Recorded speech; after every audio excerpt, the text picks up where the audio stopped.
Be vegan, make peace, do good deeds, hell not reach. Our programs offer many languages. Please visit suprememastertv.com/schedule. Nos programmes offrent plusieurs langues. Veuillez visiter suprememastertv.com/schedule. Nuestros programas ofrecen varios idiomas. Visiten suprememastertv.com/schedule. हमारे कार्यक्रम पेश किए जाते कई भाषाओं में कृपया देखें suprememastertv.com/schedule.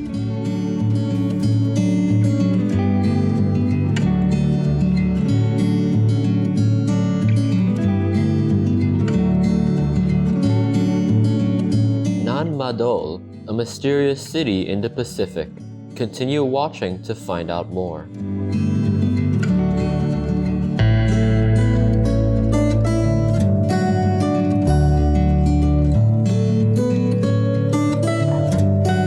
Overall, a diet that is predominantly plant-based and low in salt, saturated fats and added sugars is recommended as part of a healthy lifestyle. Such diets are widely associated with a lower risk of premature mortality and offer protection against non-communicable disease. World Health Organization or WHO EU 2021 report.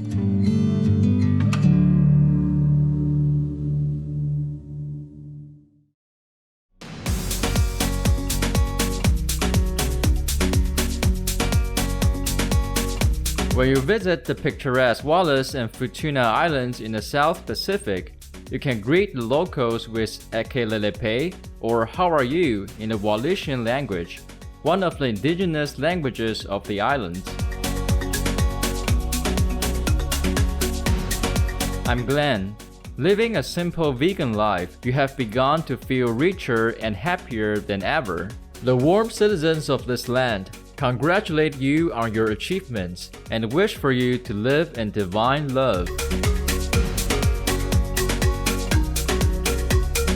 Welcome to our program, Madol, a mysterious city in the Pacific.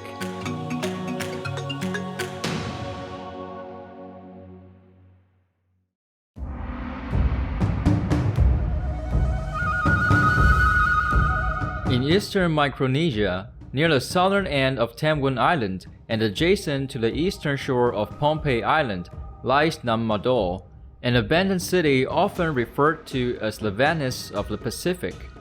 Some say it's the eighth wonder of the world. Others claim it was a part of the lost continent of Lemuria, or Mu.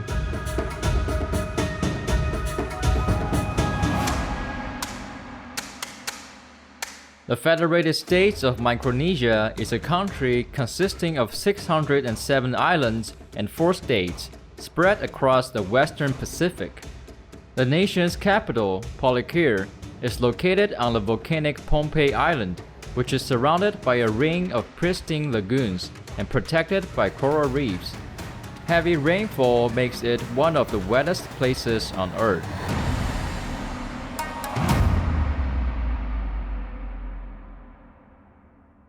The name Madol means in the space between things or within the intervals and refers to the intricate network of canals beneath the water's surface and elevated platforms.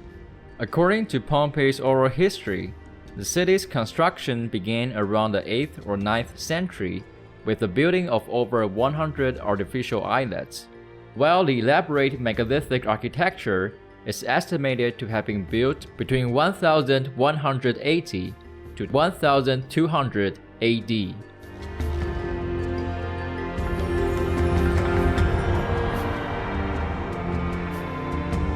Local legend tells of twin brothers with magical powers, Olosipa and Olosopa, who arrived at Pohnpei in a canoe from afar. They were searching for a sacred spot to worship their god of agriculture, Nanisan Sapo. They soon found a perfect place off Tamwin Island by Pohnpei and built a ritual altar there. The brothers are said to have been the first settlers and to have established their dynasty in Pohnpei, with Madol as its capital. After the passing of Olosipa, Olosopa married, and from him came 12 generations of descendants.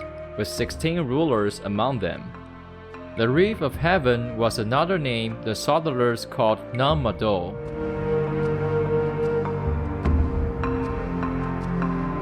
No one knows the precise origin of the soddlers, but their rulership of Pompeii was absolute and lasted for about 500 years. The commoners took care of the upkeep of the city, farmed the land, and offered frequent tributes of food to the rulers. The many priests were responsible for mortuary-related tasks.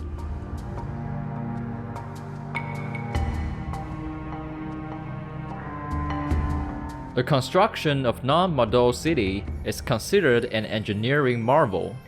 It appears that the entire city was built on top of the coral reefs that served as the foundation for the buildings. Walls were built from basalt, a form of volcanic rock quite common in the Pacific Islands that naturally forms flat columns. Columns of basalt were placed on top of each other in a similar fashion to a log cabin, and small stones were used to fill the gaps and stabilize the walls. Many of the columns were about 30 feet or 9 meters tall, and 15 feet or 4.5 meters thick, with weights of up to 50 tons. An estimated 750,000 tons of basalt were used in the construction of the city, and they had to be moved across the island of Pompeii to the Madol site.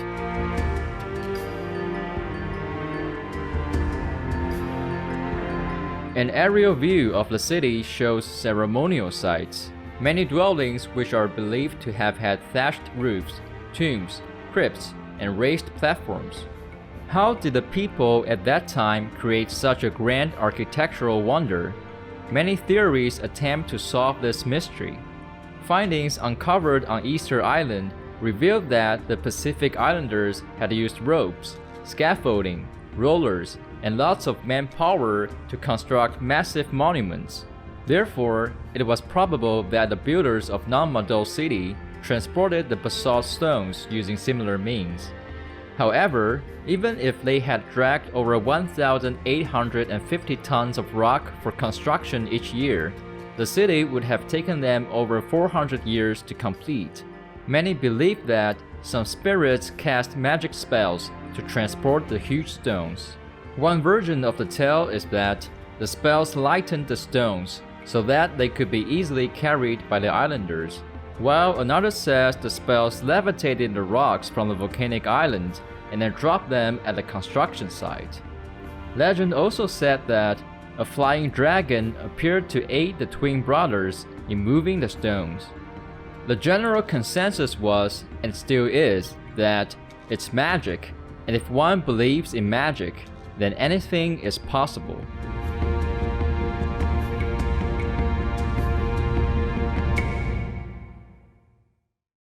Vegan, 'cause you are so kind. Open-minded viewers, let's pause for a moment to hear a brief message. We'll return shortly. Please stay tuned to Supreme Master Television.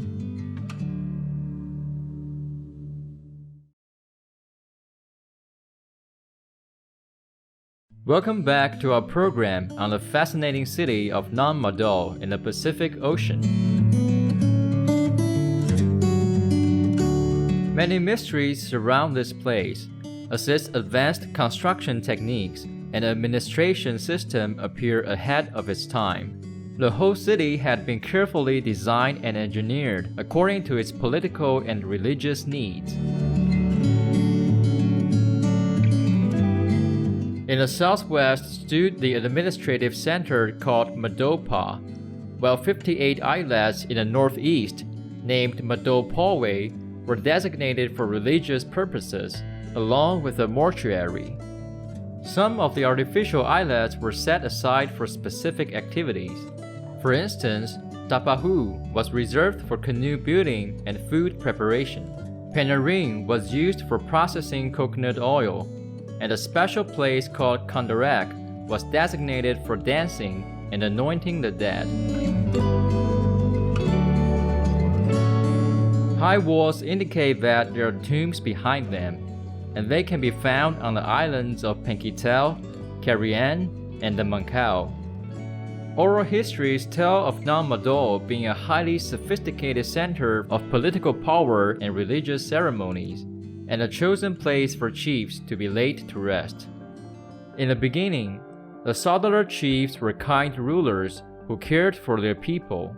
But over time, greed and the thirst for power overtook their hearts.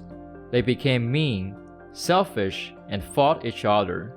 People remembered this period as the time of the Lord of Delure. Eventually, Iso who is considered a cultural hero, overthrew the Sadalar dynasty and abolished the hierarchical structure. He then divided the power among several rulers during the early 16th and early 17th centuries, and the new decentralized ruling system called Namwarki has lasted until the present day.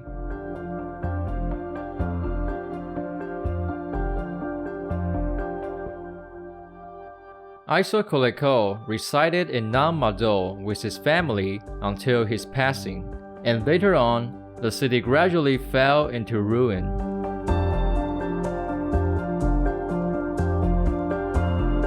A variety of artifacts have been found at the ceremonial center of eastern Micronesia. They include ornaments such as arm rings and necklaces, pottery, quartz crystal, lancets, and other tools made from stone and seashells. Nam Madol was vacated in the early 18th century and almost forgotten for half a century until 1874, when John Stanislaw Kubery, a Polish ethnographer and anthropologist, rediscovered the ancient city. He found that much of the ruins had been overtaken by jungle vines and mangrove trees, and some of the stone walls had collapsed, probably due to tropical cyclones, but the city was otherwise intact and in a fair condition.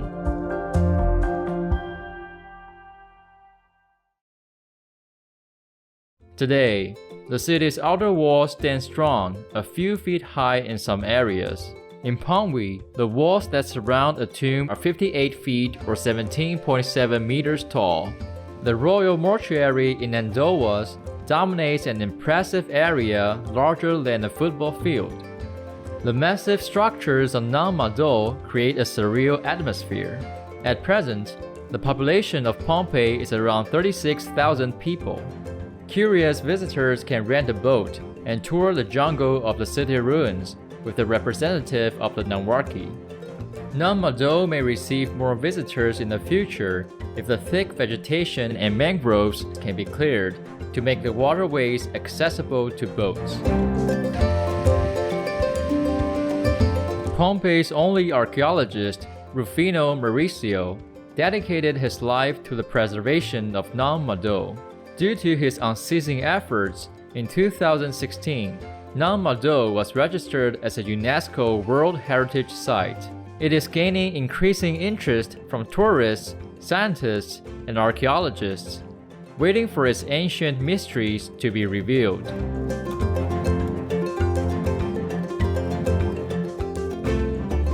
Vegan, a delight for heavens.